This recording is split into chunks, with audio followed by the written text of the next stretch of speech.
નમસ્કાર મિત્રો, સ્વાગત છે આપનું આપની ચેનલ માઇન્ડ મેન્ટર્સમાં। આજે આપણે એક નવો પ્રશ્ન જોઈએ।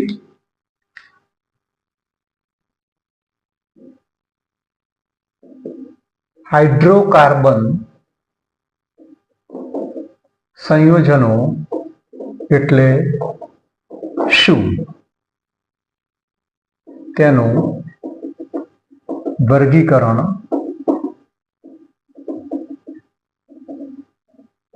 સમજાવો। મિત્રો, કાર્બન અને તેના સંયોજનો આ ચેપ્ટર ધોરણ 11-12 વિજ્ઞાન પ્રવાહ માટે ખૂબ જ અગત્યનું છે। મિત્રો, તો આ ચેપ્ટરને બરાબર યાદ રાખજો, એને સમજજો, સહેજ પણ આ પ્રકરણને ગોખવાનો પ્રયત્ન કરતા નહીં। તો હાઇડ્રોકાર્બનમાં મિત્રો આપણે જોઈએ છીએ કે બે તત્વો છે, હાઇડ્રોજન અને કાર્બન। તો એના પરથી આપણને ખ્યાલ આવે છે કે હાઇડ્રોકાર્બનમાં શું રહેલું છે। તો હાઇડ્રોકાર્બન સંયોજનો, તો જે કાર્બન સંયોજનો માત્ર કાર્બન અને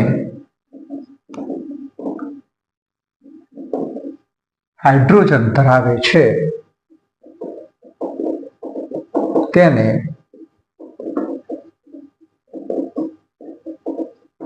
હાઇડ્રોકાર્બન સંયોજનો કહે છે ને મિત્રો? કેટલું સરળ!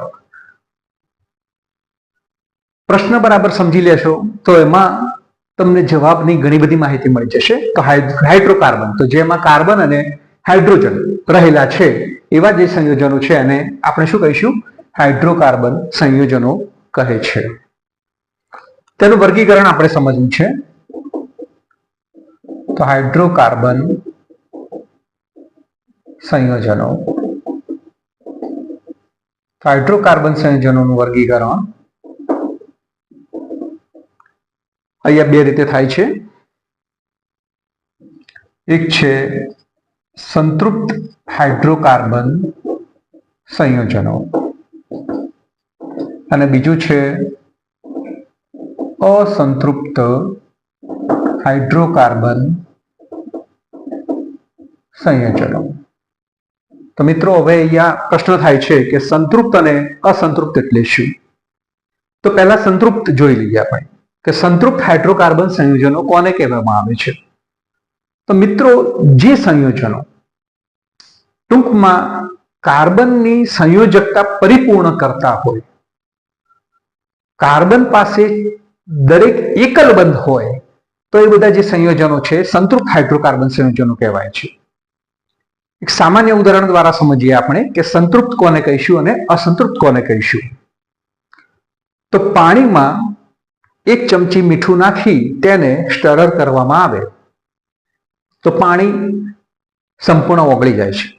ત્યારબાદ થોડું મીઠું તેમાં ઉમેરવામાં આવે અને સ્ટરર કરવામાં આવે તો ઘણા સમય પછી મીઠું ઓગળે છે।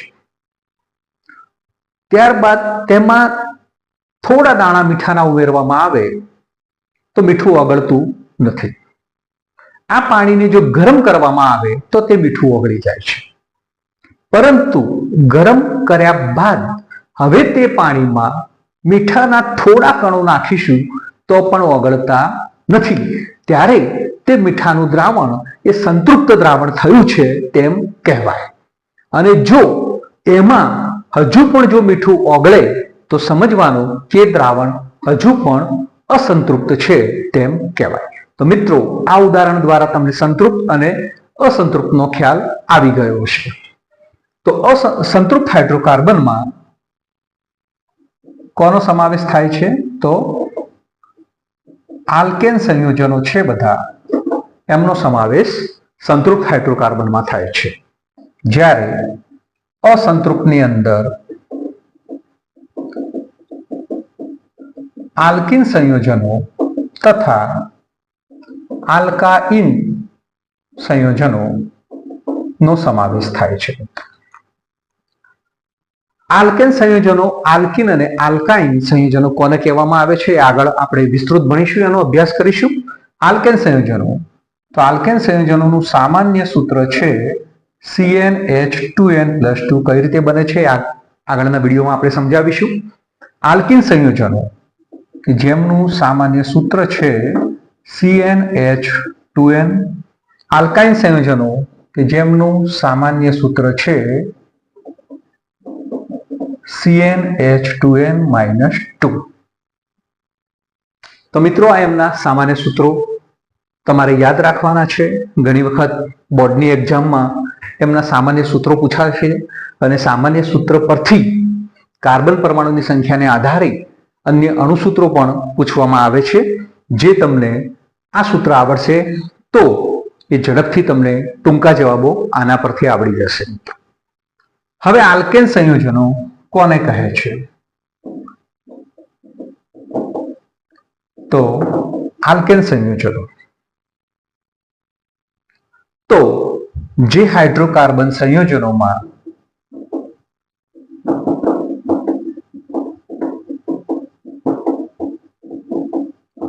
કાર્બન કાર્બન વચ્ચે એકલ બંધ હોય, એટલે કે એક જ બંધ હોય તેવા સંયોજનોને આલ્કેન સંયોજનો કહે છે. દાખલા તરીકે methane, ethane, propane, butane, pentane, આ બધા જે છે એ આલ્કેન સંયોજનો છે. ત્યારબાદ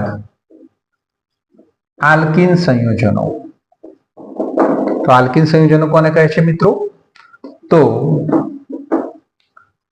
જે હાઇડ્રોકાર્બન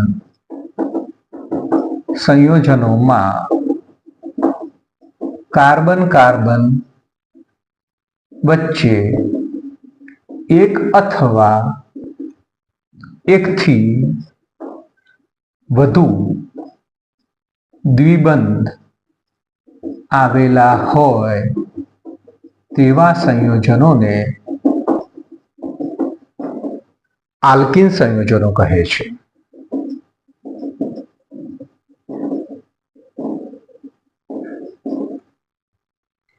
આલ્કીન સંયોજનોમાં કોણ કોણ ઘટકો આવે છે? તો એ ઘટકો જોઈએ તો ઇથિન, પ્રોપીન, બ્યુટીન, પેન્ટીન વગેરે જે આલ્કીન સંયોજનો છે. ત્યારબાદ આલ્કાઇન સંયોજનો, તો કયા કયા છે આલ્કાઇન સંયોજનો મિત્રો? તો જે હાઇડ્રોકાર્બન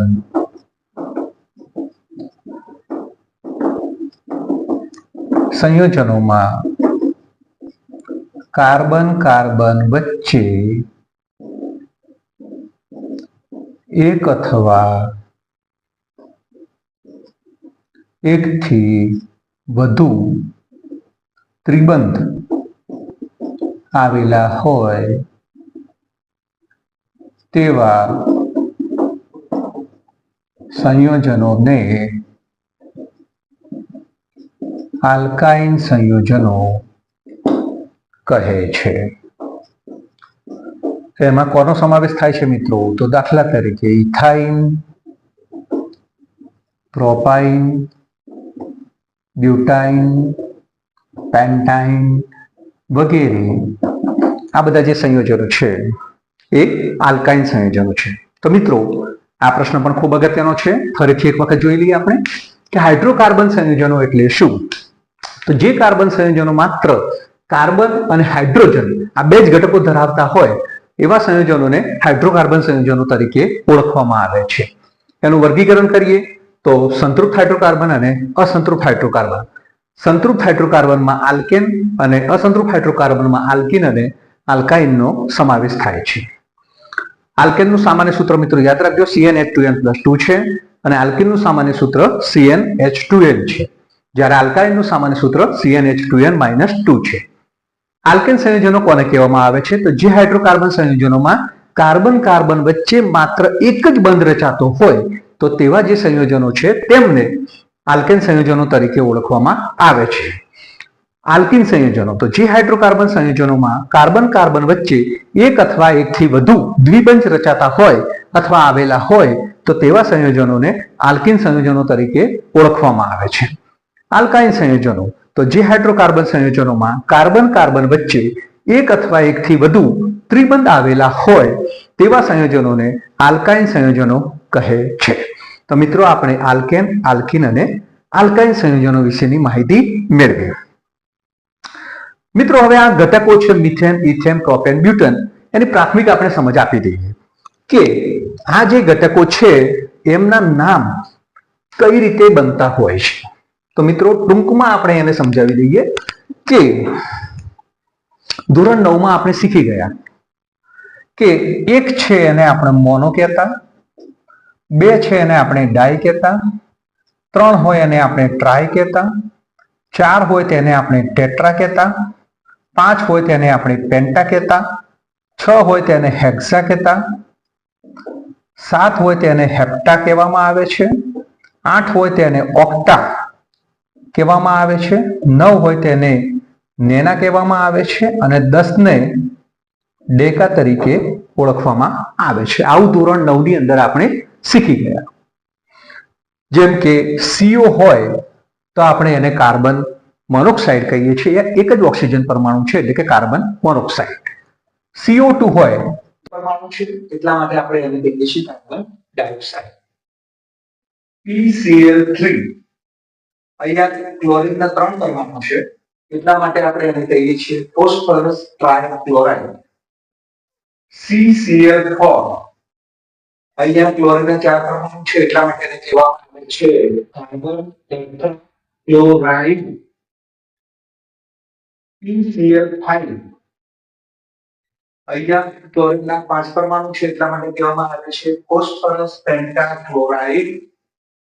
SF6 અહીંયા ક્લોરીનના 6 પરમાણુ છે એટલા માટે કહેવામાં આવે છે સલ્ફર હેક્સાક્લોરાઇડ. એટલા માટે મિત્રો મોનો એટલે એ કહીએ છીએ, ડાય એટલે બે, ટ્રાય એટલે 3, ટેટ્રા એટલે 4. અને જ્યારે 5 પરમાણુ હોય ત્યારે એને આપણે પેન્ટા તરીકે ઓળખીએ છીએ.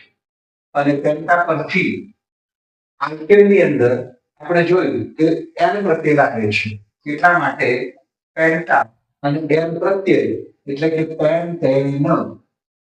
હેક્સા માં 6 પરમાણુ છે એટલા માટે એને કહેવામાં આવે છે હેક્સેન.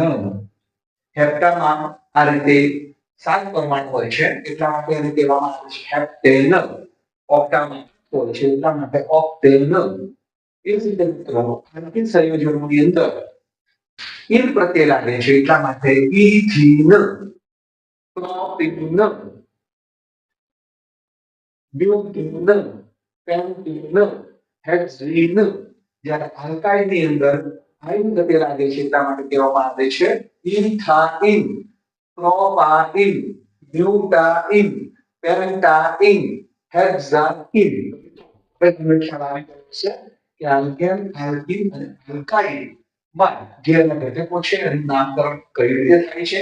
n, in અને આઇન પ્રત્યય લગાડવામાં આવે છે ત્યારે આ એમના નામ આ રીતે બનેલા છે. તો મિત્રો લગભગ તમને હાઇડ્રોકાર્બન સંયોજન વિશેની તમામ માહિતી મળી ગઈ હશે. તો તમારે મિત્રો આ બધી બાબતો સમજવાની છે, બિલકુલ પણ ગોખવાની નથી. તો મારા ખ્યાલથી તમને લગભગ આવડી ગયું હશે. Okay, thank you very much.